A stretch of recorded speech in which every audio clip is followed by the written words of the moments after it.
तो आज का टॉपिक है हमारा स्टेप्स एंड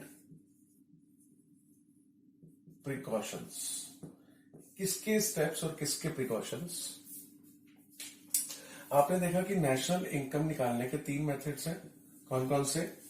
एक इनकम मेथड है, इनकम मेथड से हम नेशनल इनकम निकाल सकते हैं।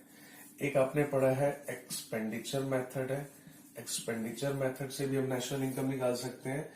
और एक आपने पढ़ा वैल्यू एडेड मेथड है, वैल्यू एडेड मेथड जिसे प्रोडक्शन मेथड भी आप कह सकते हो। तो इस प्रोडक्शन मेथड से भी हम नेशनल इनकम निकाल सकते हैं। तो जब हम नेशनल इनकम निकालते हैं तो क्या स्टेप्स होने चाहिए? यानी कि अगर मैं इनकम मेथड से नेशनल इनकम निकाल रहा हूं तो स्टेप्स क्या होंगे? पहले क्या करूंगा, फिर क्या करूंगा, फिर क्या करूंगा, फिर कैसे निकालूंगा? तो नेशनल इनकम मालूम है ना आपको? नेशनल इनकम का मतलब होता है एनएनपीएफसी।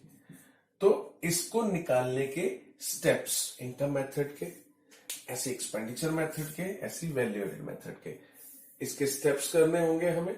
और प्रिकॉशंस, यानी कि जब इनकम मेथड से हम नेशनल इनकम निकालते हैं तो हमें क्या क्या चीजों को ध्यान में रखना होता है, क्या क्या प्रिकॉशंस लेनी होती है, मतलब कि उसमें क्या चीज ऐड नहीं करनी है या क्या चीज ऐड जरूर करनी है, ये प्रिकॉशंस होते हैं। तो आपको बोर्ड एग्जाम्स में नेशनल इनकम के स्टेप्स और प्रिकॉशंस में से किसी भी एक मेथड के स्टेप्स और प्रिकॉशंस जरूर आएंगे। आज तक हर बार बोर्ड के एग्जाम में ये स्टेप्स और प्रिकॉशंस, इन तीनों में से किसी एक के स्टेप और किसी एक के प्रिकॉशंस के ऊपर क्वेश्चन जरूर आता है। ठीक है, तो आज हम करने जा रहे हैं steps and precautions of measuring national income by income method. कि जब हम इनकम मेथड से नेशनल इनकम निकालते हैं तो हमें क्या क्या स्टेप्स लेने चाहिए और क्या क्या हमें प्रिकॉशंस लेनी चाहिए। तो सबसे पहले स्टेप्स की बात करते हैं कि स्टेप्स क्या क्या होने चाहिए। देखिए, नेशनल इनकम से जब हम नेशनल इनकम निकालते हैं तो हमारा पहला स्टेप होता है, देखो इसके नाम से ही पता चल रहा है कि इनकम मेथड से हम नेशनल इनकम निकाल रहे हैं। तो इसका मतलब क्या स्टेप्स होंगे? सबसे पहला स्टेप होगा आइडेंटिफिकेशन। किसका आइडेंटिफिकेशन? आइडेंटिफिकेशन मतलब क्योंकि हम इनकम मेथड से नेशनल इनकम निकालना चाहते हैं तो हम आइडेंटिफाई करेंगे उन एक्टिविटीज को, उन जगहों को जहां पर इनकम जनरेट हो रही है। क्योंकि आप जब इनकम मेथड से नेशनल इनकम निकालना चाहते हो तो ऑब्वियसली आप पहले, अगर आपको ही मान लिया एक जॉब दे दी कि जाओ पूरी नेशनल इनकम काउंट करो, जाओ इंडिया की पूरी की जितनी भी हमारी नेशनल इनकम है जाके सबकी ऐड करके हमें बताओ नेशनल इनकम कितनी है, और आपको कहा गया कि आपको इनकम मेथड से करना है, तो आप सबसे पहले कहां जाओगे? आप दिमाग में यही तो सोचोगे कि इनकम मेथड से करनी है तो यानी कि मुझे सबकी इनकम ऐड करनी है। इनकम ऐड करनी है तो आप पहले से प्लान करोगे कि इनकम ऐड करनी है तो वहां चलते हैं जहां जहां इनकम जनरेट हो रही है ना। जब आप इनकम, सबकी इनकम को ऐड करना चाहते हो तो पहले सोचोगे ना कि कहां कहां इनकम जनरेट हो रही है, वहीं तो जाओगे इनकम सबकी कैलकुलेट करने, ऐड करेंगे तभी तो इसलिए पहले आइडेंटिफिकेशन किया जाएगा कि कहां कहां इनकम जनरेट हो रही है ना। और इनकम कहां जनरेट होती है? जहां पर 4 फैक्टर्स लगते हैं। ये जो 4 फैक्टर जहां लगाए जाते हैं वहीं पर इनकम जनरेट होती है। 4 फैक्टर कौन से? लैंड, लेबर, कैपिटल और एंटरप्रेन्योर। यानी कि सबसे पहले आप आइडेंटिफाई क्या करोगे? वेयर, सबसे पहले आप आइडेंटिफाई करोगे कोई भी production units where factors of production are being used. तो जहां पर फैक्टर्स ऑफ प्रोडक्शन यूज हो रहे हैं, फैक्टर्स ऑफ प्रोडक्शन मालूम है ना? लैंड, लेबर, कैपिटल और एंटरप्रेन्योर। तो सबसे पहले आप आइडेंटिफाई करोगे, आप पहचान करोगे जहां पर फैक्टर ऑफ प्रोडक्शन यूज हो रहे हैं। आइडेंटिफिकेशन के बाद हमारा दूसरा स्टेप क्या होगा? आपने आइडेंटिफाई तो कर लिया, हाँ जी ये जगह पर है, ये जगह है जहां पर लैंड, लेबर, कैपिटल और एंटरप्रेन्योर यूज हो रही है, इसका मतलब यहाँ पे इनकम जनरेट हो रही है। फिर आपने क्या किया, उसका क्लासिफिकेशन किया। क्लासिफिकेशन कैसे, हमने आइडेंटिफाई तो कर लिया कि भाई यहां इन जगहों पर फैक्टर्स यूज हो रहे हैं, तो यहां पर इनकम जनरेट हो रही है। फिर आप क्लासिफाई करोगे, क्योंकि इनकम 4 ही टाइप की होती है, आप इसको क्लासिफाई करोगे किसमें, लैंड को रेंट, लेबर को सीओई, और कैपिटल को इंटरेस्ट, और एंटरप्रेन्योर को प्रॉफिट। फिर आप क्लासिफाई करोगे। क्लासिफिकेशन के बाद अगला स्टेप आता है हमारा एस्टिमेशन का। यानी कि एस्टिमेशन मतलब कि टोटल आपके पास कितना रेंट, पूरी ऑल ओवर इंडिया में कितना रेंट जनरेट हुआ है, कितना सीओई जनरेट हुआ है, कितना इंटरेस्ट जनरेट हुआ है, और कितना प्रॉफिट जनरेट हुआ है। एस्टिमेशन, एस्टिमेट करोगे। अगला हमारा काम है समेशन करना, प्लस करना, यानी कि जमा करना। किसको, इन सबको आप जब प्लस करोगे, rent plus COE plus interest plus profit, ये तो आपने यहाँ पे तो एस्टिमेट किया अलग अलग, है ना। तो अब आपका अगला स्टेप क्या होगा, अगर आपने जो जो अलग अलग एस्टिमेट किया है उन सबको इकट्ठा करोगे तो आपको क्या मिल जाएगा पता है, एनडीपीएफसी। याद करो, मैंने इनकम मेथड में एक फॉर्मेट बताया था कि 4 टाइप की इनकम होती है, इसका टोटल एनडीपीएफसी होता है, फिर प्रॉफिट के अलग अलग फैक्टर्स हो जाते हैं, कराया था ना ऐसा। तो मैंने ये लिखा था कि ये एनडीपीएफसी के ये 4 फैक्टर्स होते हैं, है ना। तो इन चारों को प्लस कर लेते हैं तो हमें मिल जाता है एनडीपीएफसी। और लास्ट में कंक्लूजन, निष्कर्ष। वो क्या, एनडीपीएफसी आपको मिल चुका होगा। आप क्या निकालने चले थे, नेशनल इनकम ना। तो नेशनल इनकम कैसे निकलेगी, नेशनल इनकम तो होती है एनएनपीएफसी। एनडीपीएफसी तो आप निकाल चुके होगे, तो उसमें प्लस अगर आप कर दोगे एनएफआईए तो आपको एनएनपीएफसी मिल जाएगी। यही निकालने के स्टेप्स चल रहे थे ना, हम पूछ रहे थे कि एनएनपीएफसी निकालने के स्टेप्स क्या होंगे। तो ये हमारे एनएनपीएफसी यानी कि नेशनल इनकम मेथड से निकालने के स्टेप्स हैं। फिर से पहले आइडेंटिफिकेशन, पहचान करेंगे कि कहां कहां पर फैक्टर प्रोडक्शन यूज हो रहे हैं, उन एरियाज की पहचान करेंगे।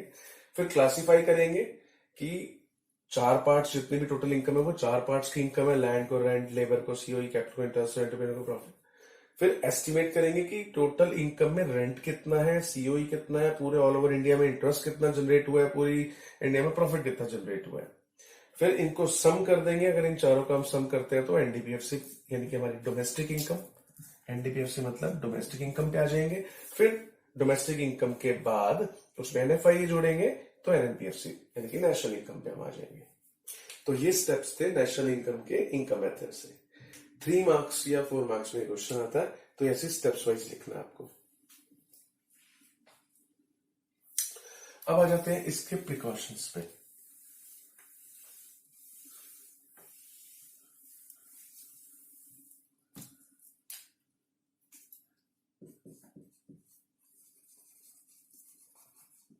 प्रिकॉशंस यानी कि जब आप जब आप इनकम मेथड से नेशनल इनकम निकालते हो तो आपको क्या क्या चीजों का ध्यान रखना है। पहली चीज जो आपको ध्यान रखनी है, आपको सिर्फ only factor incomes are included.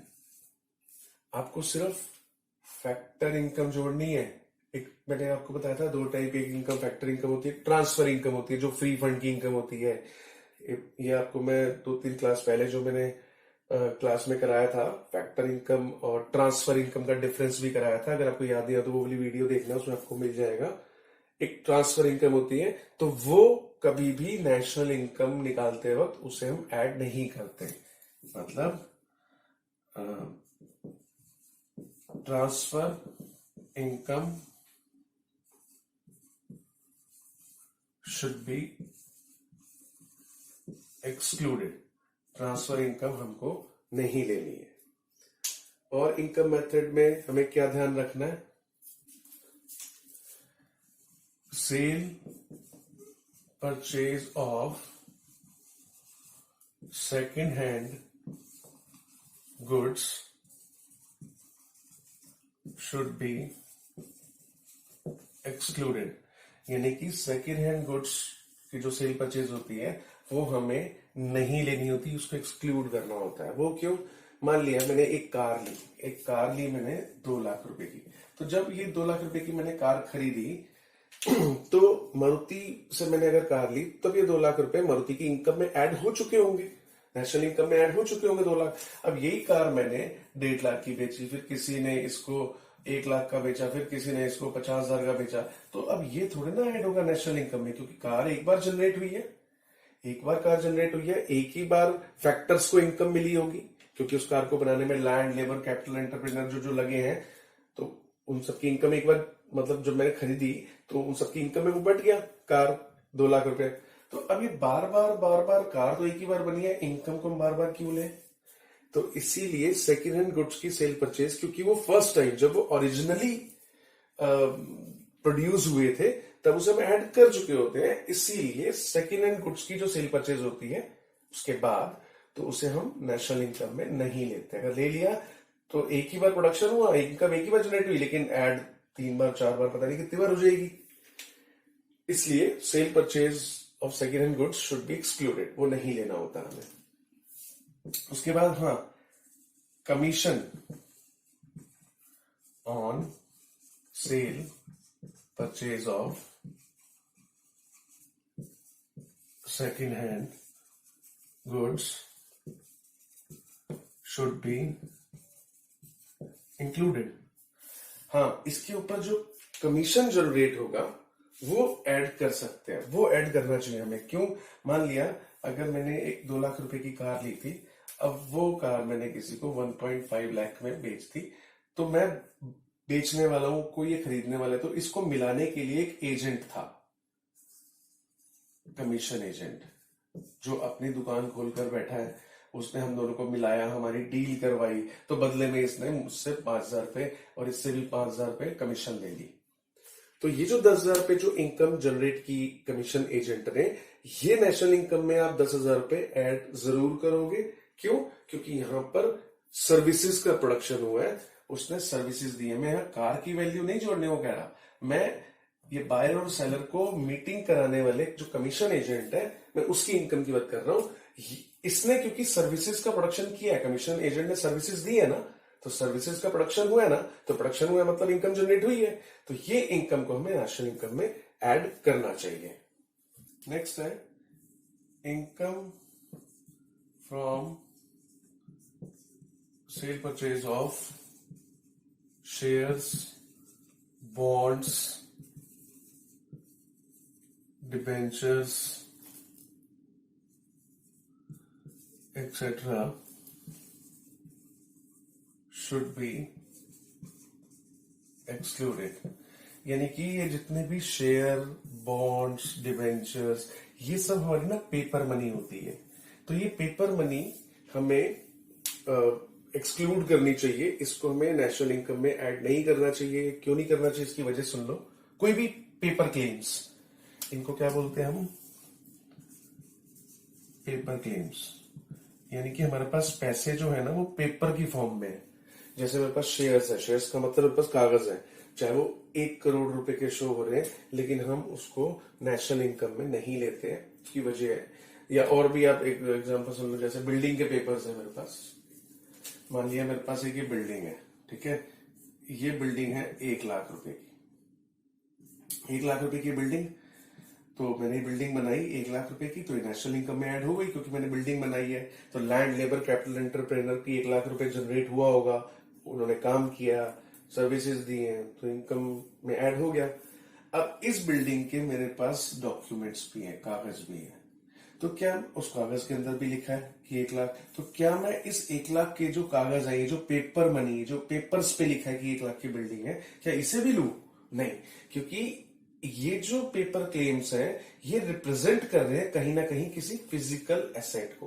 तो जब वो फिजिकल एसेट को हमने नेशनल इनकम में इंक्लूड कर लिया, जब वो बनाई, तो उनके पेपर्स को क्यों ऐड करें? ऐसे ही जब हम शेयर्स खरीदते हैं, तो मेरे पास शेयर्स आ गए, मेरा पैसा कहां चला गया? जिस कंपनी के मैंने शेयर्स खरीदे हैं उसके पास, है ना। मान लिया मैंने रिलायंस के शेयर्स खरीदे 1 लाख के, तो मेरे पास 1 लाख के शेयर्स आ गए, रिलायंस के पास 1 लाख रुपए चला गया, रिलायंस ने उस 1 लाख रुपए से एक बिल्डिंग बना ली। तो देखो ध्यान से, वो 1 लाख की बिल्डिंग जब बनाई तो इनकम जनरेट वहां हुई होगी, 1 लाख की बिल्डिंग बनाई तो वो 1 लाख नेशनल इनकम में ऐड हो गया होगा। वही बिल्डिंग जो मेरे पैसों से बनी तो मेरे पास वो शेयर की फॉर्म में, तो क्या मैं अब 1 लाख की वो बिल्डिंग वहां ऐड हो गई, इधर मैंने 1 लाख के शेयर्स भी ऐड करा दी, तो बात तो एक ही है ना। वही पैसा तो वो शेयर्स को रिप्रेजेंट कर रहा है, वही पैसा वो बिल्डिंग को रिप्रेजेंट कर रहा है ना। तो जब वो बिल्डिंग ऐड हो गई, क्योंकि एक्चुअली प्रोडक्शन वहां हुआ, यहां कोई प्रोडक्शन नहीं हुआ, ये तो बस क्लेम्स है। वो जो प्रोडक्शन हुआ उसके अगेंस्ट में हमारे पास एक प्रूफ है पेपर पे, तो इनको हमें इसलिए नेशनल इनकम में ऐड नहीं करना चाहिए, ठीक है। और एक और पॉइंट है, windfall gains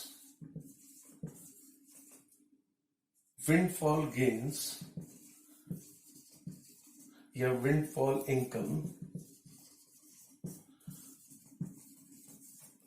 should not be included। हमें विंडफॉल इनकम नहीं इंक्लूड करनी, जैसे कि लॉटरी है, कोई गेम शो में आपने पैसे जीते हैं, या आपने कोई गैम्बलिंग में जीता है, तो एक्सेट्रा। तो इस टाइप की जो इनकम है हम उसे भी नेशनल इनकम में शामिल नहीं करते हैं। वो क्यों? क्योंकि फिर से वही बात कि इन सब जो इनकम जनरेट आपको लग रहा है कि इनकम है, ये सब ट्रांसफर इनकम, मतलब इसके पीछे कोई प्रोडक्शन नहीं हुआ।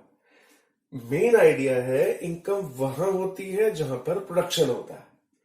तो क्या लॉटरी खरीदने में कोई प्रोडक्शन हुआ, या ये जो गेम शो में आपने पैसा जीता या गैम्बलिंग में जीता, वहां कोई प्रोडक्शन नहीं हुआ, कोई गुड्स एंड सर्विसेज का प्रोडक्शन नहीं हुआ, कि हमारी कंट्री का कोई जीडीपी नहीं बढ़ा उसकी वजह से, है ना, कि कोई प्रोडक्शन नहीं बढ़ा। तो इसीलिए इन इनकम्स को हम ऐड नहीं करते। यानी कि बेसिक आइडिया इन सबके पीछे ये है कि जब भी फैक्टर्स यूज हो रहे होंगे यानी कि फैक्टर इनकम जनरेट हो रही होगी, बस वही इनकम हमें ऐड करनी होती है, बाकी इनकम हम ऐड नहीं करते।